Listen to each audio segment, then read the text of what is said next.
Good evening friends. నేను మీ Rambabu sir. శుభ సాయంత్రం. అందరూ బాగున్నారని ఆశిస్తున్నాను. సో మనం ఇంతవరకు శాతవాహనులు మనం శాతవాహనుల తాలూకా ఆధారాలు చూసాం. దాని తర్వాత శాతవాహనులు ఎక్కడి నుంచి వచ్చారు, స్వస్థలం ఏంటి, వారు ప్రాంతం ఏంటి, ఇదంతా చూసాం. సో దీని తర్వాత ఈరోజు మనం శాతవాహనుల సిరీస్లో భాగంగా శాతవాహనుల రాజకీయ చరిత్ర గురించి కొన్ని మాట్లాడుకుందాం. శాతవాహనుల రాజకీయ చరిత్ర గురించి కొన్ని మాట్లాడుకుందాం. సో అందులో భాగంగా అసలు ఏంటి, ఎవరు మొదటి రాజు, వీటి గురించి మనం చూద్దాం. సో ముందుగా చూస్తే శాతవాహన వంశానికి మూల పురుషుడు శాతవాహనుడు. అందువల్లనే ఆ వంశానికి శాతవాహన వంశం అనే పేరు వచ్చింది. మూల పురుషుడు శాతవాహనుడు. సో శాతవాహనుడు అంటే సుఖప్రదమైన వాహనం కలవాడు, సుఖప్రదమైన వాహనం కలవాడు అని అభిజ్ఞాన చింతామణి అనే గ్రంథం చెప్తోందట. అభిజ్ఞాన చింతామణి అనే గ్రంథంలో శాతవాహనుడు అంటే సుఖప్రదమైన వాహనం కలవాడు అని ఉన్నది. సో సాతుడు అనే యక్షుడు వాహనంగా కలిగిన వాడు శాతవాహనుడు అని మరొక అర్థం. సాతుడు అనే యక్షుని తన వాహనంగా కలిగిన వాడు అనే మరొక అర్థం కూడా ఉంది. సో కథా సరిత్సాగరము, సోమదేవ సూరి రాసిన కథా సరిత్సాగరంలో దీపకర్ణి అనే రాజు శాతవాహనుణ్ణి పెంచుకున్నాడని, దీపకర్ణి అనే రాజు శాతవాహనుణ్ణి పెంచుకున్నాడని, శాతవాహనుడే శాతవాహన వంశపు మూల పురుషుడని మనకి తెలుస్తోంది. ఎందుకంటే శాతవాహనుల రాజకీయ చరిత్రకు ప్రధానమైన ప్రామాణిక గ్రంథం, the main source for the political history of the Satavahanas, మనకి సోమదేవ సూరీస్ కథాసరి సాగరం, which is return in Sanskrit, సంస్కృతంలో రాయబడింది అనమాట. అందులో దీపకర్ణి అనే రాజు శాతవాహనుణ్ణి పెంచుకున్నాడని, శాతవాహనుడే వంశ మూల పురుషుడని అందులో ఉంది. ఆదిలాబాద్ జిల్లా కొండాపూర్లో మనకి శాతవాహన అనే వంశం పేరు, శాతవాహన వంశం కాదు, శాతవాహన అనే పేరు గల నాణ్యం దొరికిందట. ఆదిలాబాద్లోని కొండాపూర్లో శాతవాహన అనే పేరు గల నాణ్యం దొరికింది. ఇటీవల మస్కీ, వరంగల్, హైదరాబాద్ గాజుల బండ సమీపంలోని గాజుల బండ ప్రాంతంలో కూడాను ఇక్కడ శాద్వాహన అనే పేరు గల నాణ్యాలు దొరికాయి. శాద్వాహన అనే పేరు గల నాణ్యాలు దొరికాయి. సో పై వాటినన్నింటినీ మనం క్రోడీకరించుకుని సమన్వయం చేసుకుంటే గనక శాతవాహన వంశానికి సిముకుడు మూల పురుషుడు కాదు. శాతవాహన వంశానికి సిముకుడు మూల పురుషుడు కాదు. సిముకుని తర్వాత రాజ్యానికి వచ్చిన కృష్ణుడు ఉన్నాడు. కృష్ణుడు కూడా సిముకుని కుమారుడు కాదు. కాబట్టి వీరిద్దరి తండ్రి, సిముకుడికి కృష్ణుడికి తండ్రి శాతవాహనుడు అయి ఉండవచ్చు అని కొంతమంది చరిత్రకారుల అభిప్రాయం. సిముకుడు కృష్ణుడి యొక్క తండ్రి శాతవాహనుడు అయి ఉండవచ్చని కొంతమంది చరిత్రకారుల అభిప్రాయం అన్నమాట. అలాగే మనకి ఇన్స్క్రిప్షన్ ఎవిడెన్స్ ఇంకా చూస్తే గనక నాణ్యాలు చూసాం మనం. నానాఘాట్ ఇన్స్క్రిప్షన్ లో సిరిముఖ శాతవాహన సిరియత, సిరిముఖ శాతవాహన సిరియత అని అంటే ఉందంట, అతని పేరుంది. అలాగే కృష్ణుడు కాలం నాటి నాసిక్ శాసనంలో కృష్ణుడు శాతవాహన కులజుడు అని పేర్కొన్నాడు. కృష్ణుడి గురించి శాతవాహన కులజుడు అని పేర్కొనడం జరిగింది. అలాగే గౌతమి బాలశ్రీ నాసిక్ శాసనంలో గౌతమి పుత్ర శాతకర్ణిని శాతవాహన కుల యశ ప్రతిష్టకర, శాతవాహన కుల యశ ప్రతిష్టకర అని కీర్తించింది కొడుకుని. శాతవాహన కులానికి యశస్సును ప్రతిష్టను తీసుకొచ్చేవాడు అని ఆమె కీర్తించింది అనమాట. సో ఈ రీజన్స్ అన్ని అంటే నానాఘాట్ శాసనంలో సిరిముఖ శాతవాహన సిరియత గాని, కృష్ణుని కాలనాడు నాసిక్ ఇన్స్క్రిప్షన్ లో శాతవాహన కులజుడిని పేర్కొనడం, గౌతమిపుత్ర శాతకర్ణి ఏమో శాతవాహన కుల యశ ప్రతిష్టాకర అని పేర్కొనడం, వీటిని బట్టి శాతవాహనుడే శాతవాహన వంశానికి మూల పురుషుడని మనకి మిరాసి మారెమండ రామారావు గారు సిద్ధాంతీకరించారు. మిరాసి మారేమండ్రి రామారావు గారు అభిప్రాయపడ్డారు. దీన్ని ఇప్పుడు అందరూ ఒప్పుకుంటున్నారు కూడా. సో ఈ శాతవాహనుడే అశోకునికి సామంతుడిగా పరిపాలించి ఉంటాడని చరిత్రకారుల అభిప్రాయం. ఈ శాతవాహనుడే అశోకునికి సామంతునిగా ఉండి పరిపాలించి ఉంటాడని చరిత్రకారుల అభిప్రాయం అన్నమాట. సో ఇతని తర్వాత మనకి శాతవాహన స్థాపకుడు అంటాం. అదే శాతవాహన మొదటి రాజు సిముక శాతవాహనుడు. ఇతడు శాతవాహనుని కుమారుడు అంటారు. ఇతనిని ఆంధ్ర స్థాపకుడిగా, ఆంధ్ర రాజ్య స్థాపకుడిగా పురాణాలు అభివర్ణిస్తున్నాయి. సో హీఈస్ ద ఫౌండర్ అని పురాణాలు చెప్తున్నాయి. సో అయితే ఏంటి ఇతర ఆధారాలు ఏమున్నాయి? ఇతర ఆధారాలు ఏమున్నాయంటే గనక ఇటీవల కరీంనగర్లోని కోటిలింగాల అనే ప్రాంతంలోను, కప్పారావుపేటలోని ఇతని తాలూకా కాయిన్స్ లేదా నాణేలు దొరికాయి. కావున పురాణాలలో చెప్పబడిన సిముకుడు ఇతడు ఒక్కరే అని పరబ్రహ్మ శాస్త్రి గారు నిర్ణయించారు. పురాణాలలో చెప్పబడిన సిముకుడు ఇతడు ఒక్కడే అని. ఇతడు మహారాష్ట్రలోని రధికుల రాజకుమార్తె, మహారాష్ట్ర రాజైన త్రాణకైరో కుమార్తెను నాగానికను తన కుమారుడు మొదటి శాతకర్ణికి ఇచ్చి వివాహం చేశాడని తెలుస్తోంది. ఇతడు తన కుమారుడు మొదటి శాతకర్ణికి త్రాణకైరో కుమార్తె నాగానికి ఇచ్చి వివాహం చేశాడని, వారి వలన ఇతను మహారాష్ట్రలోకి తమ సామ్రాజ్యాన్ని విస్తరించుకున్నాడు. పైథాన్ లేదా ప్రతిష్టానపురాన్ని రాజధానిగా చేసుకున్నాడని తెలుస్తోంది. పైథాన్ లేదా ప్రతిష్టానపురాన్ని రాజధానిగా చేసుకున్నాడు. తర్వాత భోజకులను జయించాడు. ఆ తర్వాత ఉత్తర తెలంగాణ, విదర్భ, మహారాష్ట్ర ప్రాంతాలు మెల్లమెల్లగా ఇతని రాజ్యంలో భాగమయ్యాయి అని చరిత్రకారుల అభిప్రాయం అన్నమాట. సో భోజకులను జయించాడు. ఉత్తర తెలంగాణ, విదర్భ, మహారాష్ట్ర మొత్తానికి ఇవన్నీ ఇతని రాజ్యంలో అంతర్భాగం అయ్యాయి. ఇతడు జైన మతస్థుడని, అనేక జైన కట్టడాలను నిర్మించాడని జైన సాహిత్యం చెప్తోంది. ఇతడు జైన మతస్థుడని, జైన మతాన్ని ఆదరించాడని, అనేక జైన కట్టడాలను నిర్మించాడని మనకి జైన సాహిత్యం చెప్తుంది. ప్రసిద్ధ జైనాచార్యుడు కలకసూరి ఇతని సమకాలికుడు, ఇతని కాంటెంపరీ అంటారు. కలకసూరి ఏ ఫేమస్ జైన్ మతాచార్య వాజ్ ద కాంటెంపరీ టు శ్రీముఖుడు అని అంటారనమాట. సో శ్రీముఖుడు జైనుడే అన్న వాదనను బలపరుస్తూ కరీంనగర్లోని మునులగుట్ట అనే జైనుల వసతి గృహం వద్ద ఇతని నాణేలు లభించాయి. కరీంనగర్లోని మునులగుట్ట అనే జైనుల వసతి గృహం దగ్గర ఇతని నాణాలు లభించడము ఇతడు జైన మతాన్ని ఆదరించాడు అనే వాదనకు మరింత బలం చేకూరుస్తుందని మనం చెప్పొచ్చు. సిముకుడు తర్వాత కృష్ణుడు రాజ్యానికి వచ్చాడు. సిముకుడు తర్వాత అతని తమ్ముడైన కృష్ణుడు రాజ్యానికి వచ్చాడని పురాణాలన్నీ చెప్తున్నాయి. సో కుమారుడు కాదు, తమ్ముడు. శాసనాల్లో ఇతడు కన్హా అని పేర్కొనబడ్డాడు. KANHA కన్హా అని పేర్కొనబడ్డాడు. సో సిముక శాతవాహనుడు మరణించే సమయానికి అతని కుమారుడు మొదటి శాతకర్ణి మైనర్ అయినందువలన కృష్ణుడు రాజ్యానికి వచ్చాడు. ఇతడు సముద్రుడైన రాజు. సో మైనర్ అయ్యాడు, అన్న కొడుకు, అందువలన ఇతడు రాజ్యానికి వచ్చాడు. But he's a strong king. అతను శాతవాహన రాజ్యాన్ని సమర్థంగానే ముందుకు తీసుకెళ్లాడు. తన సమకాలీక రాజులైన పిటినుకులను చిన్న చిన్న వంశాలు, మైనర్ వంశాలు అయి ఉంటాయి. అలాగే పులిందులను అతను ఓడించాడు.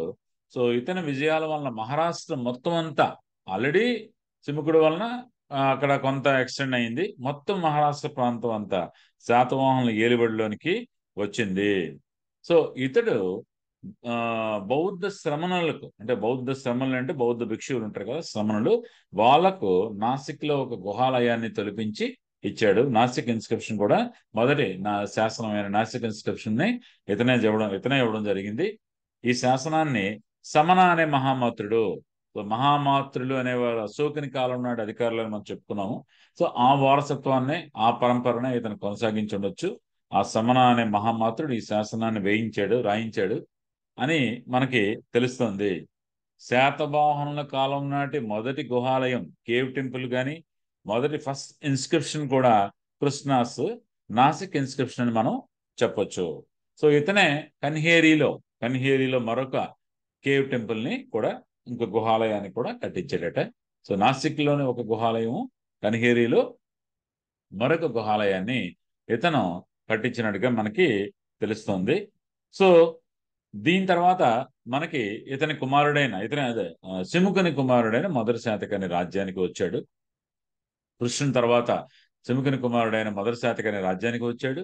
సో మత్స్య పురాణం ఇతన్ని మల్లకర్ణి అని పేర్కొంటుందట. మల్లకర్ణి ఇతని విజయాల గురించి ఇతని భార్య నాగానిక నానఘాట్ శాసనం వేయించింది.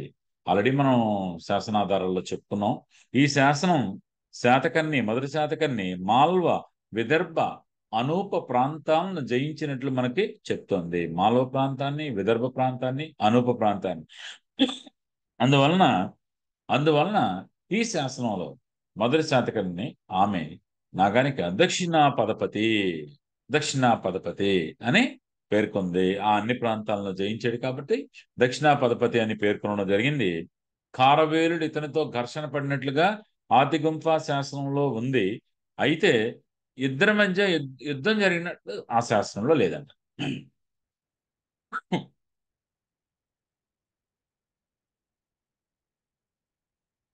ఖారవేలుడు ఇతనితో ఘర్షణ పడ్డాడంట, కానీ ఇద్దరి మధ్యన వార్ జరిగినట్టు మనకి ఆ శాసనంలో ఉన్నట్టు అందులో మెన్షన్ చేసినట్టు లేదనమాట ఆదిగుంఫ ఇన్స్క్రిప్షన్ లో. సో ఖారవేలుని గుంటుపల్లి ఇన్స్క్రిప్షన్ ప్రకారం మనకి ఏంటంటే, ఖారవేలు ఒక ఇన్స్క్రిప్షన్ దొరికింది గుంటుపల్లి దగ్గర. దాని ప్రకారము తీరాంధ్ర దేశం, కోస్టల్ ఆంధ్ర అంతా అతని ఏలుబడిలో ఉంది. It is under control of Kharavela of Kalinga, coastal Andhra అని మనకి గుంటుపల్లి ఇన్స్క్రిప్షన్ లో చెప్పబడింది. అందువలన మనం we can conclude that so మొదటి Satakarni kingdom is confined to Maharashtra, Telangana and Karnataka. Coastal belt అంతా ఆ టైంలో మాత్రం ఖారవేల్ ఆఫ్ కళింగకి చేతిలో ఉంది అని మనకి గుంటుపల్లి ఇన్స్క్రిప్షన్ బట్టి కూడా మనం చెప్పొచ్చు. సో మొదటి Satakarni is a great warrior, great king.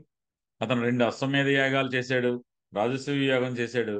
అతను మనకి ముద్రించిన నాణేలు పూణే సమీపంలోని జున్నార్ అనే ప్రాంతంలో లభించాయి. జున్నార్, దాని మీద శాతకర్ణి, నాగానిక ఇద్దరు పేర్లు ఉన్నాయి. జున్నార్ దగ్గర తన కాయిన్స్ దొరికాయి. శాతకర్ణి పేరు ఉంది, నాగానిక పేరు కూడా ఉంది. ఇతను 10 సంవత్సరాలు మాత్రమే పరిపాలించాడు. అనంతరం అనుకోకుండా ఇతను ప్రిమెచ్యూర్ డెత్, తొందరగా చనిపోవడం వలన నాగానిక తన కుమారుడైన వేదసిరిని వారసుడిగా ప్రకటించి ఆమె అతని ప్రతినిధిగా పరిపాలించింది. ఫస్ట్ రీజెంట్ అనుకోవచ్చు అన్నమాట. రీజెంట్ గా ఆమె తన కుమారుడిని సింహాసనం మీద కూర్చోబెట్టి వేదశ్రీని ఆమె రాజ్యాన్ని కొద్ది కాలం పాటు పరిపాలించింది. సో ఆమె తన పాలనా కాలంలో తన భర్త యజ్ఞాలను అన్నింటినీ నాన్నగడ్డ ఇన్స్క్రిప్షన్ లో వేయించుండొచ్చు అనమాట. నాన్నగడ్డ ఇన్స్క్రిప్షన్ లో వేయించుండొచ్చు. సో మొదటి శాతకర్ణి తర్వాత మనకి పూర్ణోత్సంగుడు వచ్చాడంట.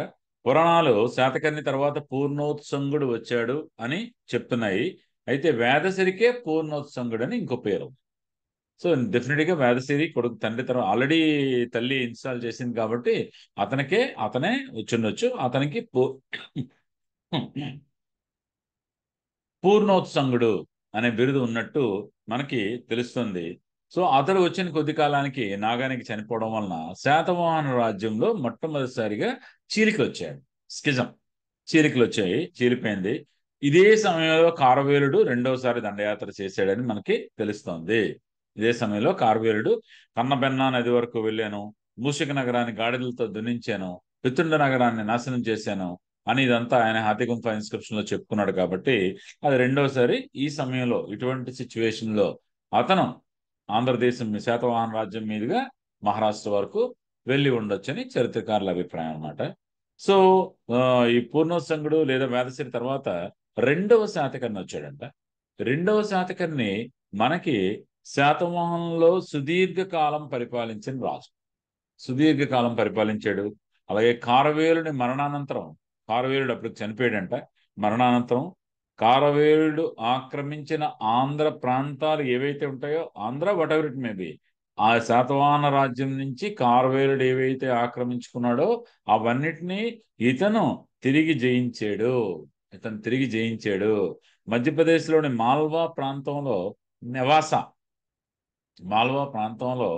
నెవాసాలో లభించిన సిరిశాత అనే పేరు గల నాణాలు ఇతనేమని హిస్టారియన్స్ కన్ఫర్మ్ చేశారు. మధ్యప్రదేశ్లోని మాల్వాలో సిరిశాత అనే పేరు గల నాణాలు ఈ 2వ శాతకర్ణివి అని చరిత్రకారులు కన్ఫర్మ్ చేశారు. దీనిని బట్టి మధ్యప్రదేశ్ వరకు ఇతని రాజ్యం విస్తరించిందని మనం చెప్పొచ్చు.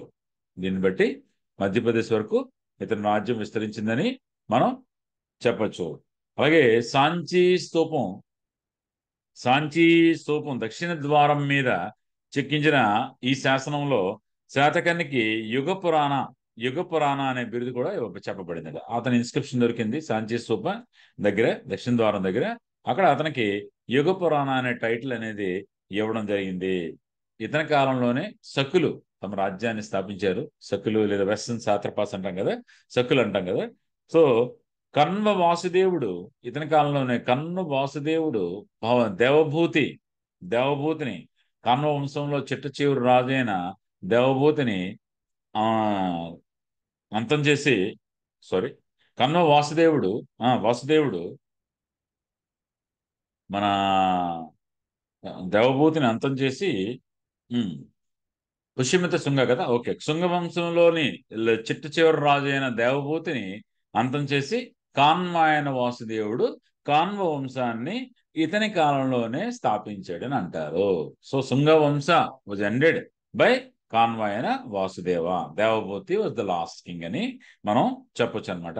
సో ఇతడు శకులను ఓడించి మగధపై దండెత్తాడు. అయితే ఆక్రమించిన ఆధారాలు లేవు, కానీ అయోధ్యలో ఇతని నాణాలు దొరికాయి. సో మధ్యప్రదేశ్ నుంచి మగధ మీద దండెత్తాడు అని చెప్పడానికి ఇతర ఆధారాలు ఏమి లేవు, కానీ అయోధ్యలో మాత్రం ఇతని నాణాలు దొరికాయి. కాబట్టి డెఫినెట్ గా one of the successful king in Satavahana dynasty అని మనం ఇతని గురించి చెప్పొచ్చు. One of the successful king in Satavahana dynasty అని మనం చెప్పొచ్చు. సో ఇదని తర్వాత మనకి ముఖ్యరాజు కుంతల శాతకర్ణి గురించి రాజకీయ చరిత్ర కంటే ఇతర మిగిలిన ఇన్ఫర్మేషన్ మనకి ఎక్కువగా ఉంటుంది. ఇతడు గొప్ప పండిత పోషకుడు. ఇతని భార్య పేరు మలైవతి. ఇతని ఆస్థాన కవి మనకి బృహత్ కథను రాసిన గుణాఢ్యుడు బృహత్ కథ ప్రపంచ కథా సాహిత్యంలోనే మొట్టమొదటి కథల పుస్తకమైన బృహత్ కథను రాసిన గుణాఢ్యుడు ఇతని ఆస్థాన కవి. మలైవతి ఒకసారి ఆమెతో అతను స్విమ్మింగ్ పూల్లో ఉన్నాడట, జలక్రీడలు ఆడుతున్నప్పుడు ఆమె సంస్కృతంలో మోదకైర్ మాం తొదయత్, నీళ్లు ఎక్కువగా కొట్టేస్తున్నాడట, వేసేస్తుంటే మోదకైర్ మాం తొదయత్, నీళ్లు ఎక్కువగా కొట్టద్దు అని అంటే అతనికి సంస్కృతం అర్థం కాక అతనికి ఆ పదానికి ఏదో తెమ్మంది బుట్టతో అని చెప్పి బుట్టతో లడ్డూలు తెప్పించి ఇచ్చారట.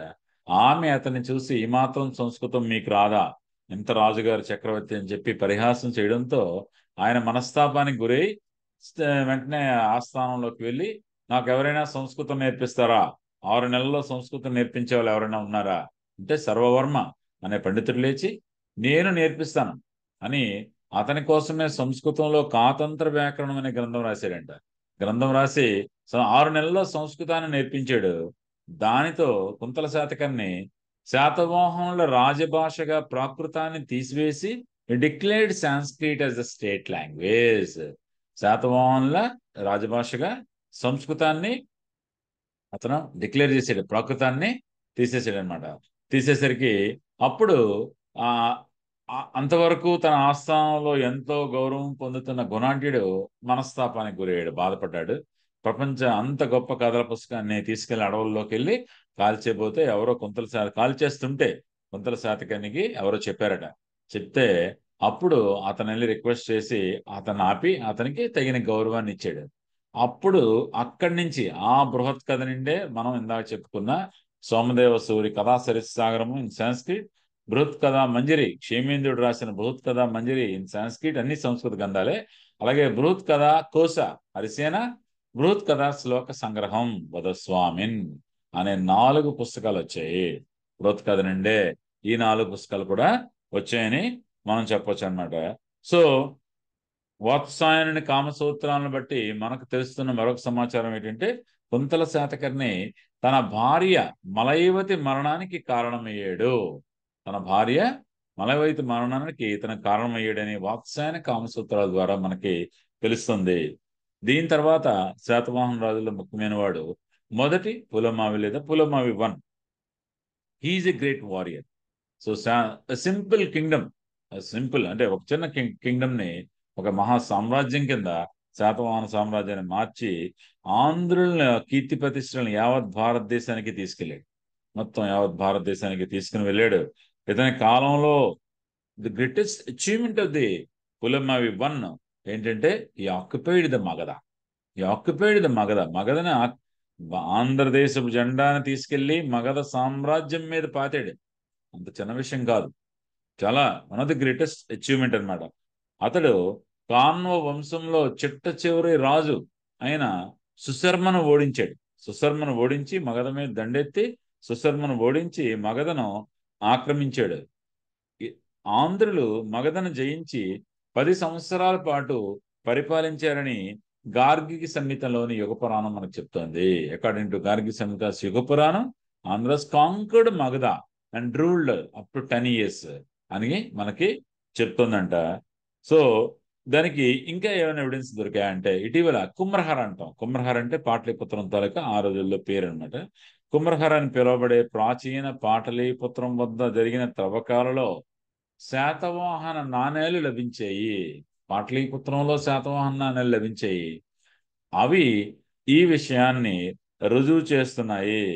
ఇతడు మగధతో పాటు మాల్వానే ప్రాంతాన్ని, పార్థియన్లను జయించాడు, క్షాత్రపులను కూడా ఓడించాడు, అందరినీ ఓడించాడు. One of the greatest ruler of Satavahana dynasty. So Pulamavi 1. So Pulamavi 1 తర్వాత ముఖ్యమైన రాజు హాలుడు శాతవాహన సామ్రాజ్యపు 17వ చక్రవర్తి, గొప్ప కవి, కళా సాహిత్య పోషకుడు. ప్రాకృతంలో శాతవాహనుల కాలం నాటి సాంఘిక, ఆర్థిక, సాంస్కృతిక చరిత్రకు దర్పణం లాంటి అద్భుతమైన గ్రంథాన్ని రాశాడు, గాథా సప్తశతి. అందులో చాలా తెలుగు పదాలు ఉన్నాయంట. గాథా సప్తశతి అనే ప్రాకృత గాథ సప్తశతి 700 గాథల సమాహారం అన్నమాట. సో శాతవాహన తాలూకా సొసైటీని బాగా రిఫ్లెక్ట్ చేస్తుంది. అతడు ఆనాటి సామాజిక చరిత్రకు, సాంస్కృతిక చరిత్రకు అది గొప్ప ఆధారం. అలాగే ఇతని ఆస్థాన కవి కుతూహలుడు లీలావతి పరిణయం అనే గ్రంథాన్ని రాశాడు. ఆ గ్రంథంలో శ్రీలంక రాజకుమార్తె అయిన లీలావతి హాలుని వివాహము సప్త గోదావరి తీరంలోని ద్రాక్షారామంలో అత్యంత వైభవంగా జరిగింది అని చెప్పబడింది. సో దీన్ని బట్టి కూడా హాలుడి కాలానికి ఆంధ్ర అంతా వాళ్ళ కంట్రోల్లో ఉందని కూడా మనం చెప్పొచ్చు. సో హాలుడు ఇతర కవులను కూడా పోషించాడు, కవి పండితులను పోషించాడు. అందుకని కవి వత్సలుడు అని పిలువబడ్డాడు. కవి వత్సలుడు అని పిలువబడ్డాడు. శ్రీపాలితుడు ఇతని ఆస్థానంలో ఉండేవాడు అనమాట. శ్రీపాలితుడు అతడు తథా తరంగ విలు అనే కావ్యాన్ని రాశాడంట. శ్రీపాలితుడు ఇతని ఆస్థానంలో ఉన్నవాడు. తథా తరంగ విలు అనే కావ్యాన్ని రాశాడు. అభిజ్ఞాన చింతామణి, దేశినామాలు అనే 2 గ్రంథాలు కూడా హాలుని కాలంలోని రాయబడ్డాయి. అభిజ్ఞాన చింతామణి, దేశనామాల కోసం అనే 2 గ్రంథాలు కూడా హాలుని కాలంలోనే రాయబడ్డాయని అంటారు.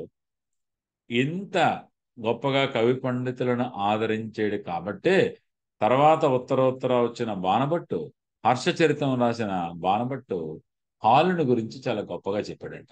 హాలుడి గురించి చాలా గొప్పగా బాణభట్టు చెప్పడం జరిగింది. సో హాలుడి తర్వాత మనకి the greatest king of Satavahana dynasty is none other than Gautamiputra Satakarni. 23వ రాజు అంటే ఇతను. హాలుడి తర్వాత 5 రాజుల తర్వాత వచ్చారు. 23వ రాజు భారతదేశ ప్రముఖ చక్రవర్తుల్లో ఒకటిగా పరిగణించబడ్డాడు. ప్రాచీన భారతదేశంలో ప్రముఖ చక్రవర్తుల్లో ఒకటిగా పరిగణించబడ్డాడు. అతని చరిత్ర తెలుసుకోవడానికి అతడు వేయించిన 2 నాసిక్ శాసనాలు, అతడు కూడా 2 నాసిక్ శాసనాలు వేయించాడు. అతని తల్లి గౌతమి బాలశ్రీ వేయించిన నాసిక్ ప్రశస్తి ముఖ్యమైన ఆధారాలు. నాసిక్ శాసనాలు ఇతని 2, గౌతమి బాలశ్రీ వేయించిన నాసిక్ ప్రశస్తి ముఖ్యమైన ఆధారాలు. సో గౌతమి బాలశ్రీ నాసిక్ శాసనం ద్వారా గౌతమి పుత్ర శాతకర్ణి విజయాలు, గుణగణాలు, ఆనాటి శాతవాహన రాజ్య విస్తృతి, ఎక్స్టెంట్ ఎక్కడ వరకు ఎక్స్టెండ్ అయింది, అలాగే నాటి దేశంలో రాజ్యాలు, పర్వతాల పేర్లు, అలా జియోగ్రఫికల్ ఇష్యూస్, జియోగ్రఫీ అంతా కూడా అందులో మెన్షన్ చేయబడింది. గౌతమిపుత్ర శాతకర్ణి తన పూర్వీకులు పోగొట్టుకున్న రాజ్య భాగాలను జయించి వంశ ప్రతిష్టను పునరుద్ధరించాడని, క్షాత్రపులపై దాడి చేయడానికి పెద్ద ఎత్తున సైనిక సమీకరణ చేశాడని, వైజయంతి సేనలు ఈ దాడిలో ప్రముఖ పాత్ర వహించాయని మనకు తెలుస్తోంది. నాసిక్ ప్రశస్తిలో చెప్పబడిన వైజయంతి అనే ప్రాంత సేనలు ఈ క్షహరాటులపై దాడి మీద, ఈ క్షాత్రపులపై దాడి మీద మనకి ఉపయోగపడ్డాయని మనకి తెలుస్తోంది. గౌతమిపుత్ర శాతకర్ణి మొదట అసిక, అస్మిక, విదర్భ, ములక ప్రాంతాలను జయించాడట. అసిక, అస్మిక, విదర్భ, ములక ప్రాంతాలను జయించాడు. అలాగే నహాపరుని నాయకత్వంలోను నహాపరుని పరిపాలిస్తున్నాడు అప్పుడు క్షహరాట వంశం అన్నమాట. ఆ క్షహరాట వంశపు నహాపరుడిపై దండెత్తి ఆ వంశాన్ని పూర్తిగా నిర్మూలించాడు. క్షహరాట వంశాన్ని పూర్తిగా నిర్మూలించాడు. అందుకే అతని తల్లి నాసిక్ శాసనంలో శాతవాహన వంశ యశ ప్రతిష్టాపన కరుడని, అలాగే క్షత్రియ దర్పమాన మద్దనుడని, త్రిసముద్ర తొయ్యపీత వాహనుడని, క్షహరాట వంశ నిరవశేష కారుడని, క్షహరాట వంశాన్ని అవశేషం లేకుండా మొత్తం నాశనం చేసేసాడని, నిరవశేష కారుడని ఆమె కీర్తించింది. అలాగే గౌతమిపుత్ర శాతకర్ణి నహాపరుడి నాణ్యాలను తన పేరుతో పునర్ముద్రించాడు. అవి మనకి దాన్ని జోగుల్ తంబి దగ్గర అతని కాయిన్స్ దొరికే, ఒక పక్క గౌతమిపుత్ర శాతకర్ణివి, ఇంకో పక్క నహాపనుడిది ఎర్లియర్ టైము, ఇవి ఇతనివి లేటెస్ట్ అనమాట. అందువల్ల నహాపనుడిని ఓడించి అతని నాణ్యాల మీద ఇతను రీసెర్చ్ చేశాడని మనం కన్ఫర్మ్ చేయొచ్చు అన్నమాట. నహాపను ఓడించాడు. అలాగే ఇతడు తమిళ ప్రాంతాన్ని కూడా ఇతను జయించాడని మనకి తెలుస్తుంది. నాసిక్ శాసనాన్ని బట్టి ఇతని సామ్రాజ్యం ఉత్తరాన రాజస్థాన్, అక్కడ ఉత్తరంలో రాజస్థాన్ నుంచి సౌత్ ఇండియా, మనకి దక్షిణాన కర్ణాటకలోని వైజయంతి వరకు, తమిళనాడులో కడలూరు వరకు చాలా సువిశాలమైన సామ్రాజ్యం అన్నమాట. తూర్పున మనకి బంగాళాఖాతం నుండి వెస్ట్రన్ వైపు అరేబియా సముద్రం వరకు, బే ఆఫ్ బెంగాల్ అంతా ఇతని చేతిలోకి వచ్చింది, అరేబియన్ ఓషన్ అంతా ఇతని చేతిలోకి వచ్చింది, వెస్ట్. సో అక్కడ రాజస్థాన్ వచ్చింది. సో ఇలాగా చాలా సుదీర్ఘమైన సామ్రాజ్యాన్ని అతను పరిపాలించాడు, అతను జయించాడు. కాబట్టే అతని తల్లి త్రిసముద్ర తోయే పీత వాహన, 3 సముద్రాల నీళ్లు తాగించాడు గుర్రాల చేత, తోయపీత వాహన అని చెప్పి ప్రశంసించింది. ఈ శాసనం అతని విజయాలనే కాకుండా ఆయన వ్యక్తిత్వాన్ని, గుణగణాలని వర్ణించింది. అతడు ఏక బ్రాహ్మణుడు. So uphold the brahmanic religion, I am only the Brahmana అని చెప్పుకున్నాడు. ఏక బ్రాహ్మణ, ఆగమ నిలయ అని చెప్పుకున్నాడు. అలాగే వర్ణ సాంకర్యాన్ని నిరోధించడానికి కంకణం కట్టుకున్నాను నేను. అంటే బ్రాహ్మణిక్ ఫెయిత్ ని ఎంత అప్హోల్డ్ చేయడానికి అతను నిలబడ్డాడు అనేది మనకి తెలుస్తుంది. అరవీర భయంకరుడని కూడా తల్లి వర్ణించింది. అలాగే తల్లిని దైవ స్వరూపినిగా భావించేవాడు. నిజంగా ఇట్స్ ఎ గ్రేట్ ఇదన్నమాట. తల్లిని చాలా హై రెస్పెక్ట్ ఇచ్చాడు అతనని కూడా మనకి ఈ శాసనం చెప్తోంది. సో గౌతమిపుత్ర శాతకర్ణి తన తల్లి గౌతమి బాలశ్రీ కోరిక మేరకు నాసిక్లోని త్రిరశ్మి కొండలలో ఒక గుహను తొలిపించి బౌద్ధ భిక్షువులకి దానం చేశాడట. ఒక గుహను, దానికి కొన్ని నివర్తనాల భూమిని కూడా దానం చేశాడట. ఇక్కడ ఎవరికంటే త్రిరశ్మి కొండల్లో బౌద్ధ భిక్షువుల కోసం గుహను తొలిపించి వాళ్ళ పోషణకు కొన్ని నివర్తనాల భూమిని దానం చేశాడు. కానీ ఈ భూమి సాగులో లేదని, అంటే ఆ భూమి మంచిగా లేదని వాళ్ళు కంప్లైంట్ చేస్తే మరొక మంచి ఫెర్టైల్ ల్యాండ్ ఇంకో దగ్గర డొనేట్ చేశారనమాట. సో ఇది ఈ విధంగా చూస్తే పొలిటికల్లీ ఆర్ ఏదైనా అడ్మినిస్ట్రేషన్ పరంగా ఏ విధంగా చూసినా ఈజ్ ది గ్రేట్ కింగ్ అని మనం చెప్పొచ్చు. సో గౌతమిపుత్ర శాతకర్ణి తర్వాత వశిష్ఠపుత్ర పులోమావి వచ్చాడు. వశిష్ఠపుత్ర పులోమావి కాలంలోనే గౌతమి బాలశ్రీ నాసిక్ శాసనాన్ని వేయించింది. ఈ వాసిష్ఠపుత్ర పులోమావి కుమారుడైన వాసిష్ఠపుత్ర శివశ్రీ శాతకర్ణి కాలంలోనే రుద్రదామనుడు దక్షిణాపదపతిని 2 సార్లు నేను ఓడించాను. కానీ సమీప బంధువు సనిల్లా అల్లుడు సమీప బంధువు అవడం వల్ల నేను అతని రాజ్యాన్ని వెనక్కి ఇచ్చాను. అతని పేరు మెన్షన్ చేయలేదు. కొంతమంది వశిష్ఠపుత్ర పులోమావి అంటారు, కొంతమంది వశిష్ఠపుత్ర శివశ్రీ శాతకర్ణి అంటారు అనమాట. ఇప్పుడు అందరూ యాక్సెప్ట్ చేస్తుంది అయితే గనక నహాపనుడు రుద్రదామనుడు పేర్కొన్న శాతవాహన రాజు దక్షిణాపదపతి Vasishthiputra Shivashri Satakarni, son of Vasishthaputra Pulumavi and the grandson of Gautamiputra Satakarni అని చెప్పి చరిత్రకారులు కన్ఫర్మ్ చేశారు. సో దీని తర్వాత మనకి యజ్ఞశ్రీ శాతకర్ణి శాతవాహన రాజుల్లో చివరి గొప్ప చక్రవర్తి. యజ్ఞశ్రీ శాతకర్ణి ఇతడు తన నాణేల మీద గౌతమిపుత్ర యజ్ఞశ్రీ శాతకర్ణి అని వ్రాయించుకున్నాడు. గౌతమిపుత్ర శాతకర్ణి, అతను అంత గొప్పవాడు నేను అవ్వాలని what ever it may be reason అతను అలా రాయించుకున్నాడు. ఇతని కాలపు శాసనాలు మనకి మహారాష్ట్రలోని నాసిక్, కన్హేరి, అలాగే ఆంధ్రదేశంలో చినగంజాము, రేపల్లి తాలూకా చిన్న అనే ప్రాంతము, అలాగే కన్హేరి, అలాగే నాసిక్ అనే ప్రాంతాల్లో లభించాయి. చినగంజాం శాసనంలో అతడు అరక మహాతరక అనే టైటిల్తో అతని గురించి చెప్పారట. అరక మహాతరక అని వర్ణించబడ్డాడు.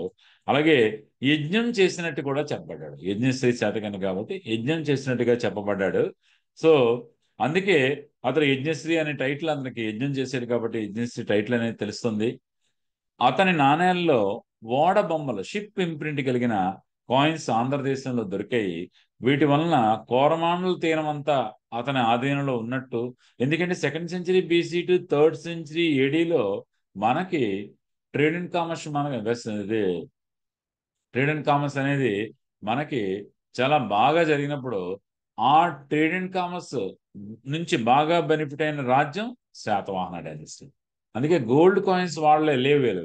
గోల్డ్ని వాళ్ళకు బులియన్ గా వాడారు. లెడ్ 14 కొన్ని కాయిన్స్ వీళ్ళు వాడారు అనమాట. లెడ్ అండ్ 14 వాడారు కానీ గోల్డ్ని కాయిన్స్గా. సో ఆ రోజుల్లో అప్పుడు మనకి ఆ శాతవాహన రాజులు ఇతను ఎక్కువగా బెనిఫిట్ అయి ఉండొచ్చు. అందువల్లనే షిప్ ఇంప్రింట్ గల కాయిన్స్ అతను ఇవ్వడం జరిగినట్టు మనకు తెలుస్తోంది.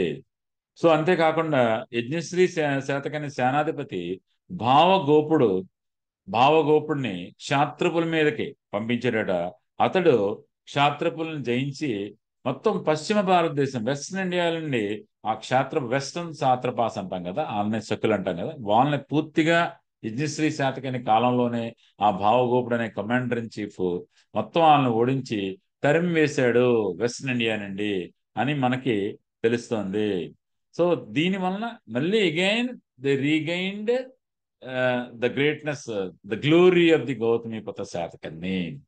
తిరిగి గౌతమిపుత్ర శాతకర్ణి కాలం నాటి వైభవం అనేది పునరుద్ధరింపబడింది అని మనం చెప్పొచ్చు. ఇతని కాలంలో విదేశీ వ్యాపారం ఆల్రెడీ చెప్పుకున్నాం, బాగా సాగింది. అందుకు నిదర్శనంగా వాడగుర్తు కలిగిన నాణ్యాలు ఇచ్చాడు. అది ఇటీవల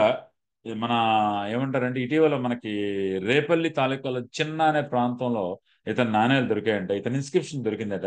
అది మోటుపల్లికి 3 మైళ్ళ దూరంలో ఉందన్నమాట. మోటుపల్లికి చాలా నియరెస్ట్ గా ఆ చిన్న అనే ప్రాంతం ఉంది.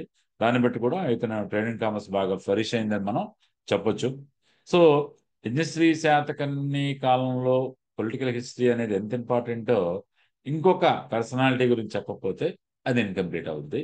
So he's none other than Acharya నాగార్జునుడు, the greatest Buddhist scholar in the contemporary world, a great Mahayana scholar, the founder of the Madhyamika school. One of the 2 schools అన్నమాట. ఒకటి మనకు విజ్ఞానవాద స్కూలు, ఇంకోటి మాధ్యమిక స్కూల్ మహాయాన మతం. దాని ఫౌండర్ శూన్యవాదాన్ని స్థాపించాడు. సో ఆచార్య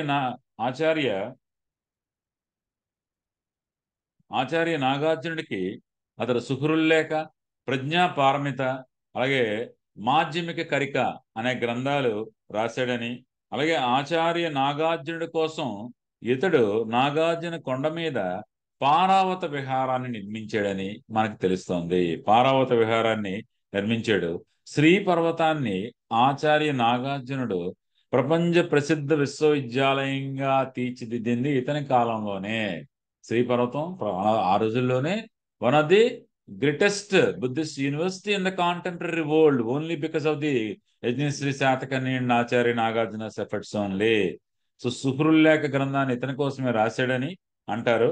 అలాగే యజ్ఞశ్రీ శాతకర్ణి కాలంలోనే పురాణాలు రాయబడ్డాయని, అందులోని మత్స్య పురాణం ఇతని కాలంలోనే కంపైల్ చేయబడిందని పర్గీటర్ అనే హిస్టారియన్ తాలూకా అభిప్రాయం అనమాట. సో యజ్ఞశ్రీ శాతకర్ణి కాలం బాగా జరిగింది. కానీ అతని తర్వాత కొంతమంది వీక్ కింగ్స్ వచ్చారనమాట. విజయశ్రీ, చందశ్రీ లాంటి వీక్ కింగ్స్ వచ్చారు. ఈ బలహీనమైన రాజుల్లో చిట్ట చివరి బలహీనమైన రాజు పులోమావి లేదా మూడవ పులోమావి. సో ఈ మూడవ పులోమావి మనకి శాతవాహన వంశ రాజుల్లో చివరివాడు. ఇతని రాజ్యంలో ఇతని కాలంలో వెస్టర్న్ ఇండియాలో అభిరాస్ వచ్చారట. వెస్టర్న్ ఏరియాకి అభిరాస్ వచ్చారు. కర్ణాటకలో చూటు నాగులు అనే వాళ్ళు వచ్చారట. అలాగే మనకి నాగార్జున కొండ ఆంధ్ర ప్రాంతంలో ఇక్ష్వాకుస్. అంటే వెస్టర్న్ ఇండియాలో అభీరులు they declared independence, and Karnataka ఏరియాలో చుట్టు నాగులు అనే వాళ్ళు డిక్లేర్డ్ ఇండిపెండెన్స్.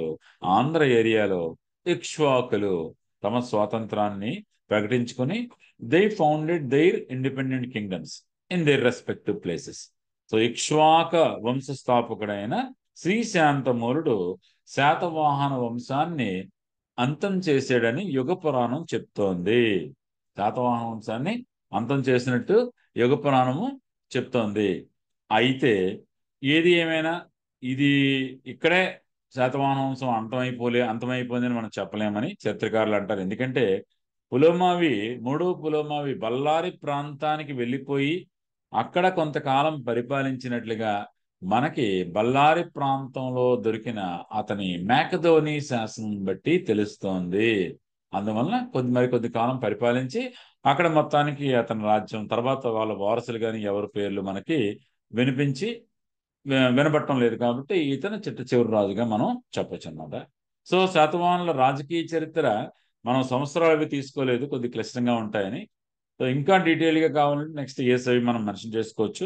ఒకసారి అంత లాజికల్ సీక్వెన్స్ ఇంపార్టెంట్ ఇన్ఫర్మేషన్ అంతా మీ దగ్గర పెట్టడం జరిగింది. మీరు 2-3 సార్లు వినండి, కన్సాలిడేట్ చేసుకోండి. దీని తర్వాత వాళ్ళ తాలూకా అడ్మినిస్ట్రేషన్ కానీ, సోషల్ లైఫ్ ఎలా ఉంది, ఎకనామిక్ లైఫ్ ఎలాగుంది, అలాగే రిలీజియస్ లైఫ్ ఎలాగుంది, కల్చరల్ లైఫ్ ఎలాగుంది, లిటరేచర్ ఎలాగుంది, నెక్స్ట్ మనం రాబోయే సిరీస్లో మాట్లాడుకుందాం. Thank you very much. శుభరాత్రి. Take care. శుభం భూయాత్.